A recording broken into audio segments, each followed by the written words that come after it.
Good evening everybody, my name is Crystal and welcome to my YouTube channel.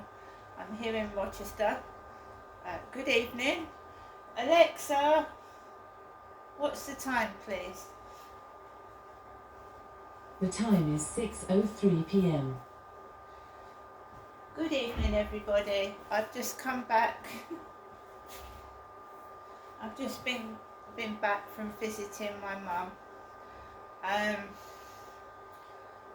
She's my mum, so I visited my mum. So my mum called me up this morning. My mum had said yesterday, would you like to come up? And I said I just left it because I wasn't sure. And I went up today. I went out for a walk this morning. I taped it. I came back and my mum had called me Angel. I came back home into my flat and my mum had arranged for a taxi to pick me up about 12:15 in the afternoon because I discussed the situation with somebody else. So I thought, right, we'll go up today, we'll try it, and if it becomes unbearable, then I can just go home. I am an adult after all, I can make my own decisions. So the taxi arrived, I went out, the post lady had left a parcel on my doormat. She must have rung the buzzer while I was out walking my dog. So when I came back from walking my dog this morning, there was this little grey package on my doorstep. Royal Mail package, second class.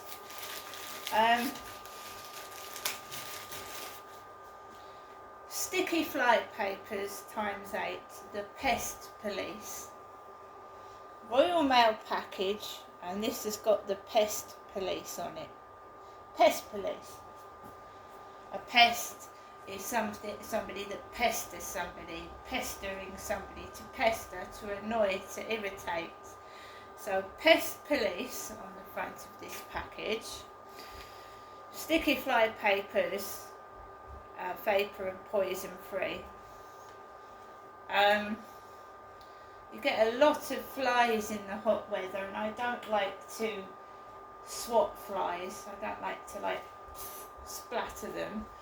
So I thought this would be better.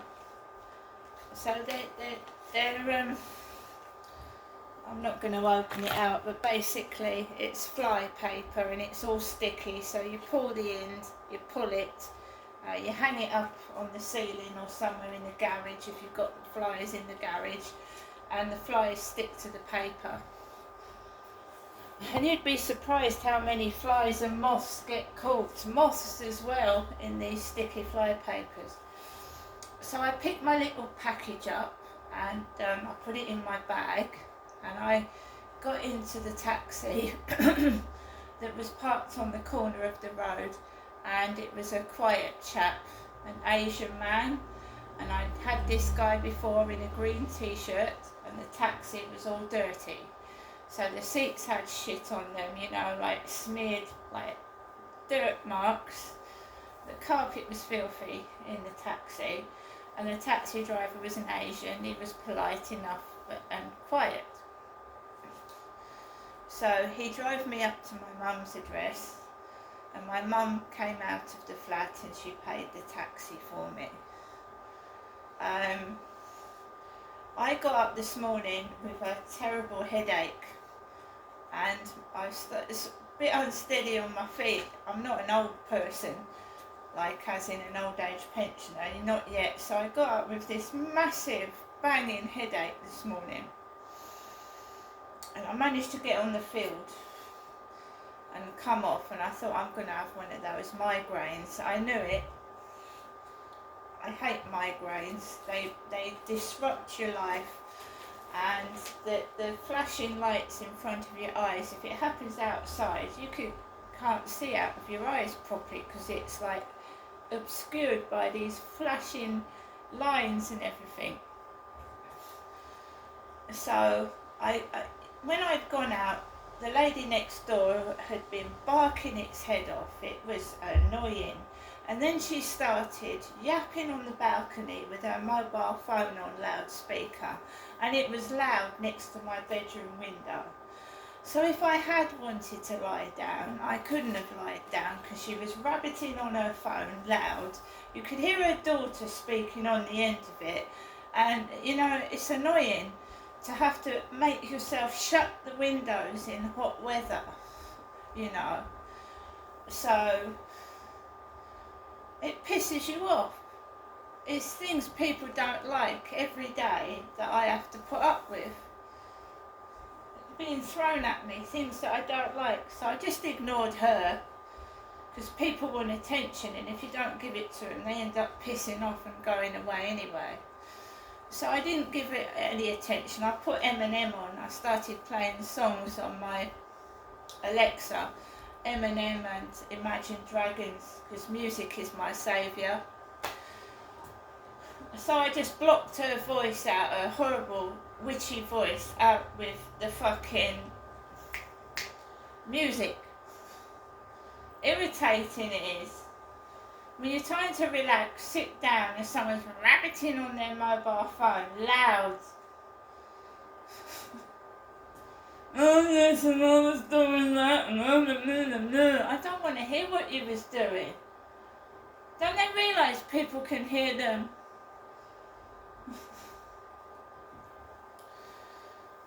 So, I went into the flat, and I don't think my mum was expecting me to come up because there's usually something on the little table. My mum puts out little things on the table. There was nothing there. And she was absolutely saturated in, you know, oil. You know, Arabic oil. She was saturated. I bought my mum a roll-on perfume, and it's very, very strong, and you're only supposed to put a tiny bit on your wrist. And I think my mother had covered herself from head to foot in Arabic oil. It was worse than smelling incense when I go down Rochester High Street. I get a migraine when I go down Rochester High Street because strong smells set migraines off. And you can smell incense and cannabis. So my mum reeked of this Arabic oil, and I couldn't breathe, and my mum had the back door locked, and I thought I was going to collapse. It absolutely was. I was unable to breathe in there. So my mum came along with the key. She opened the back door, and her neighbour was smoking a fag, and it blew in through the door. Fag smoke. So Arabic oil, fag smoke. And I'd had a stressful morning with that dog barking and dogs barking everywhere, and I hadn't lost my temper, I hadn't got angry, I just took it easy.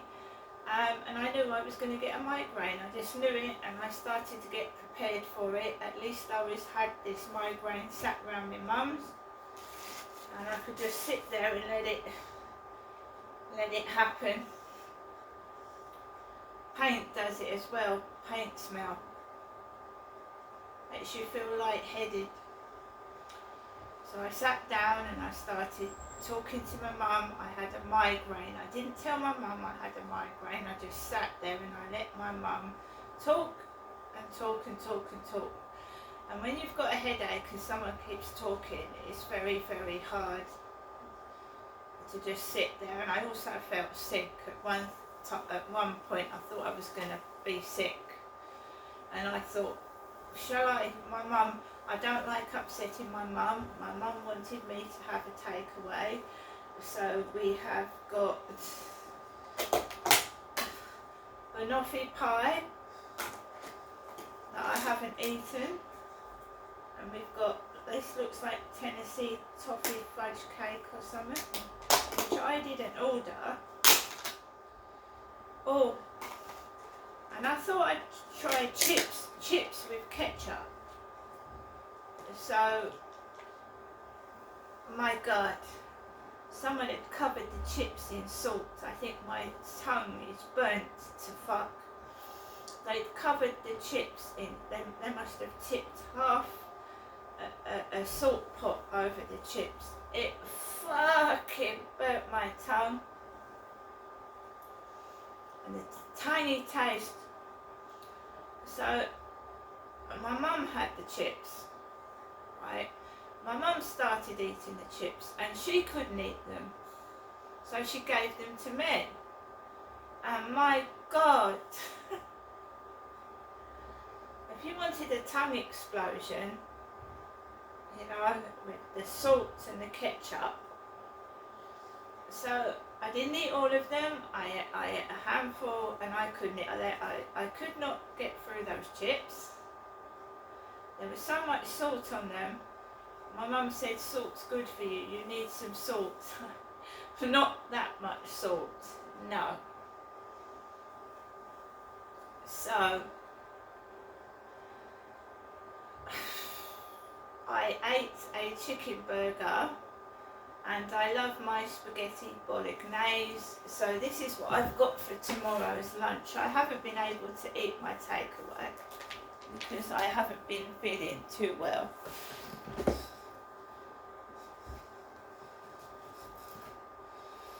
So this will keep till tomorrow because I've put it in the fridge. This is the nice spaghetti bolognese. It's not the nasty one.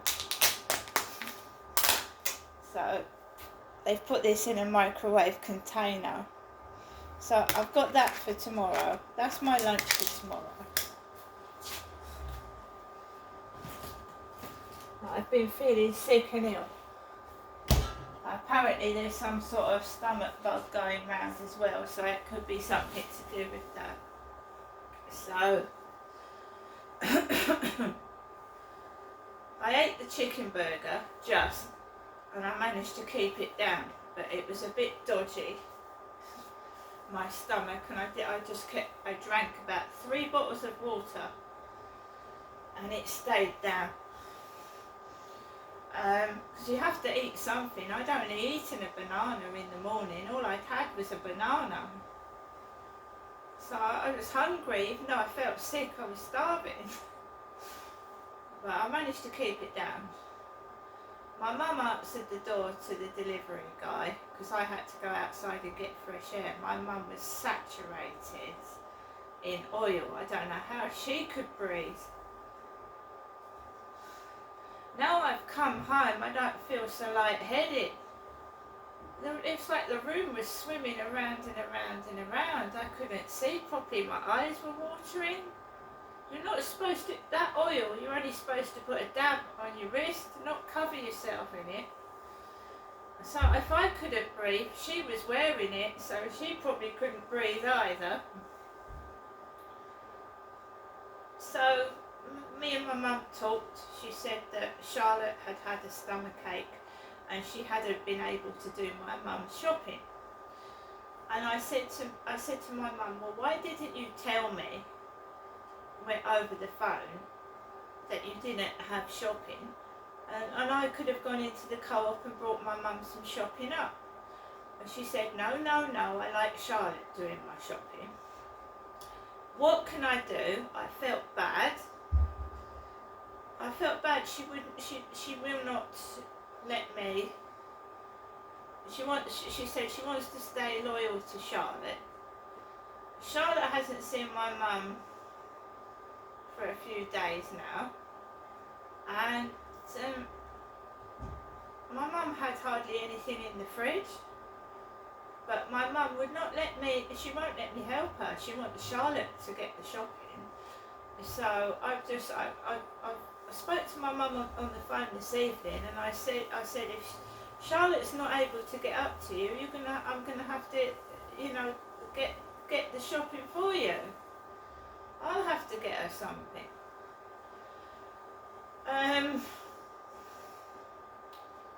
So Charlotte's got a stomachache. I could not go down to the shop because I just felt ill. I thought I was going to throw up. My mum had covered herself in oil. I couldn't see. My eyes were stinging. I would have gone down to the local shop and got her some milk. But I couldn't. I thought, I'm not going outside and they're going to get run over because I couldn't see properly. My eyes were stinging. So I just sat and talked to my mum. She's got food and she's okay, but she wants Charlotte to do the shopping for her. So I said, she went, stop worrying about me, and I can't do anything. She's got a next door neighbour that goes in there twice a day, and it wouldn't hurt just to, get her a pint of a carton of milk. I didn't know till I got up there that she didn't have any milk. If my mum had said to me over the phone, I haven't got any milk, I've got spare milk in the fridge myself. But she's saturated in some kind of strong, heavy perfume. It makes you feel sick. It makes you feel sick. I didn't want to fall over in the middle of the street. So I stayed with my mum till about nearly 4:30. My mum ordered a taxi, and the Cockney Indian man drove me home, very polite. Nice car, the back was open for me to put my bags in. He drove me around the back of the flats, and Tracy was getting out of her car. The lady in the wheelchair with the wig was getting out of her car with a man with a ponytail, and I could hear someone saying out of the window, "Oh man! Oh man! Oh man!" And I completely ignored it. I was feeling dodgy, ropey, and I just wanted to get into my flat, and I'm not shouting or having arguments with people. Shouting out of the window is something I don't do. What people look like is their business, and it's like people are waiting for you to and then you just get the same old shit, and I just ignore it.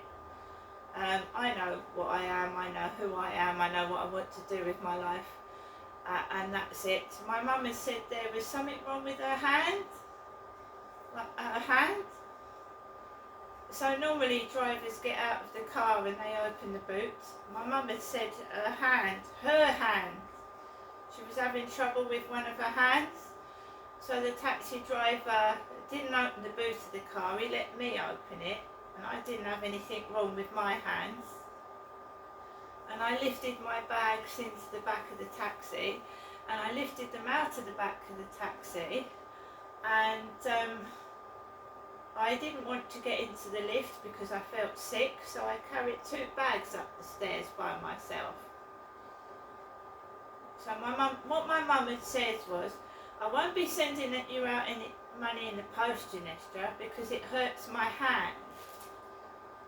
And then I get treated like, it's me who's got the bad hand.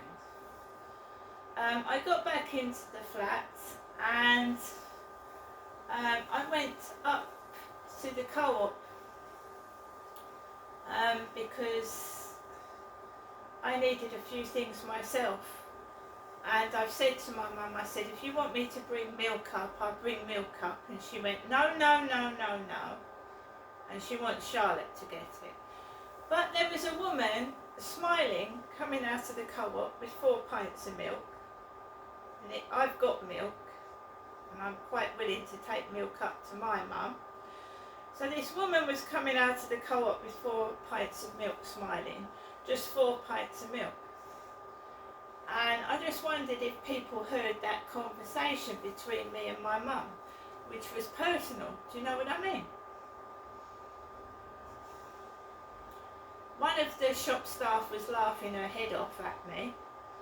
She just looked at me and started laughing. One of the shop staff in the co-op with the glasses, just for no reason, burst out laughing in front of my face. And I thought, what the fuck? What? Is she alright? What the fuck did she burst out laughing in front of my face for? In the next video I'll show you what I've got from the co-op, but there's some weird shit going on. They're laughing at things that ain't fucking funny. It's subnormal. Something wrong with them. Really? See you later.